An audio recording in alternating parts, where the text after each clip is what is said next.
কিন্তু শেষ পর্যন্ত পরমেশ্বরী কি সত্যের প্রতি টিকে থাকতে পারবে, নাকি দুর্নীতির অন্ধকার তাকে গ্রাস করবে? পুরো গল্প জানতে ভিডিওটি এক মুহূর্ত স্কিপ করবেন না।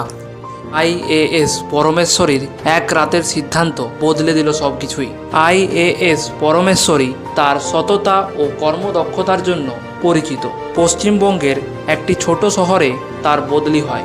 খুব শীঘ্রই সে বুঝতে পারে রাজনীতির আড়ালে এক ভয়ঙ্কর চক্রান্ত চলছে। সাধারণ মানুষের উন্নয়নের নামে লক্ষ লক্ষ টাকা লুটপাট চলছে।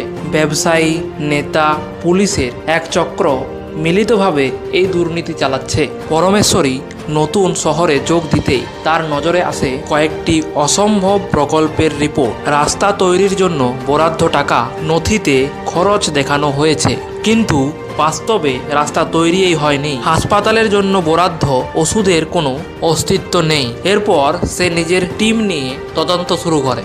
তদন্তের পর আইএএস পরমেশ্বরী জানতে পারে শহরের সবচেয়ে প্রভাবশালী নেতা অনির্বাণ সেন এই চক্রান্তের মূল নেতা। অনির্বাণ সেন ব্যবসায়ী বন্ধুদের মাধ্যমে বরাদ্দ টাকা হাতিয়ে নিচ্ছে।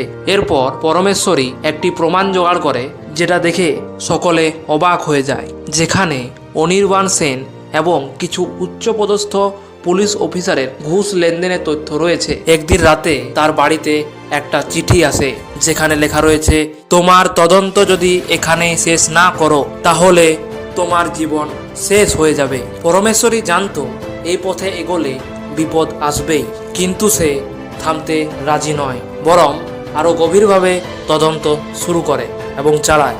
এই তদন্ত বেশ কিছুদিন চলতেই থাকে। এরপর এমন কিছু ঘটতে চলেছে যার জন্য পরমেশ্বরী একদমই প্রস্তুত ছিল না। পরমেশ্বরী যখন প্রমাণ জোগাড় করছিল, তখনই হঠাৎ তার উপর আক্রমণ হয়।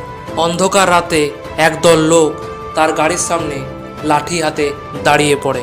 এরপর তাদের মধ্যে সংঘর্ষ চলে।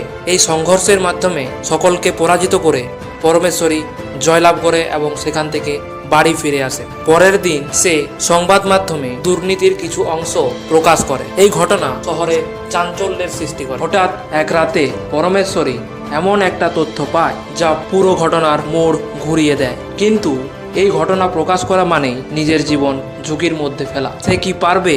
সে কি করবে? সত্য প্রকাশ করে শহরকে রক্ষা করবে, নাকি নিজের জীবন বাঁচাবে? এরপর কি হতে চলেছে? অবশেষে সত্যের জয় হবে, নাকি অন্য কিছু হতে চলেছে? আসুন দেখি। এমন কিছু তথ্য সংবাদ মাধ্যমে প্রকাশ করা হয় যা দেখে জনগণ আন্দোলন শুরু করে। আইএএস পরমেশ্বরী পুলিশের উচ্চ পর্যায়ে যোগাযোগ করে এবং অনির্বাণ সেন এবং তার সহযোগীদের বিরুদ্ধে মামলা দায়ের করে। অনেক তথ্য প্রকাশ্যে আসতে থাকে। শেষ মুহূর্তে এমন কিছু ঘটল যা কেউ কল্পনাও করেনি।